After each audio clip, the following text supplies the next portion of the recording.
สบายดีมื้อนี้มาเปิดคลิปอยู่บริษัทที่ค่อยเรียกเนาะบริษัทที่ค่อยทำงานอยู่เป็นทำงานมาได้32ปีแล้วอันนี้ไกลจากบ้านค่อยประมาณ6 ไมล์เนาะอันนี้จะเป็นออฟฟิศหรือเป็นเฮดควอเตอร์ข้ามมาเบนนี้จะเป็นแฟคทอรี่ที่ว่าทุกสิ่งทุกอย่างจะสร้างอยู่บนนี้จะสร้างอยู่บนนี้หมดเนาะเป็นบริษัทที่ใหญ่หรือเป็นเจ้าของที่ว่า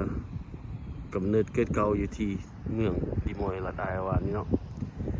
เป็น private company กันที่ว่าเป็นบริษัทเอกชนบ่แม่นบริษัทของรัฐค่อยเหตุการณ์นี้มาได้32 ปีแล้วโอเค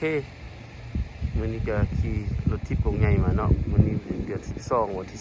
21ตอน12 โมงตอนเช้าเนาะ12 โมงตรงสวยกันที่ว่าโอเคบาย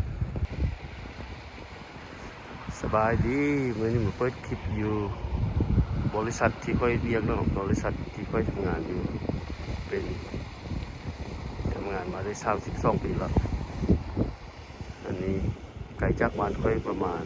6 ไมล์เนาะอันนี้จะเป็นออฟฟิศหรือเป็นเฮดควอเตอร์ข้ามมาเบนนี้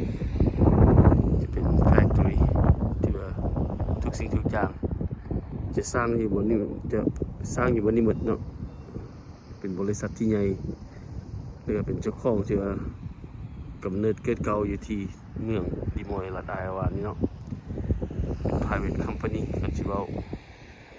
เป็นบริษัทเอกชนบ่แม่นบริษัทของรัฐค่อยเหตุการณ์นี้มาได้32 ปีแล้ว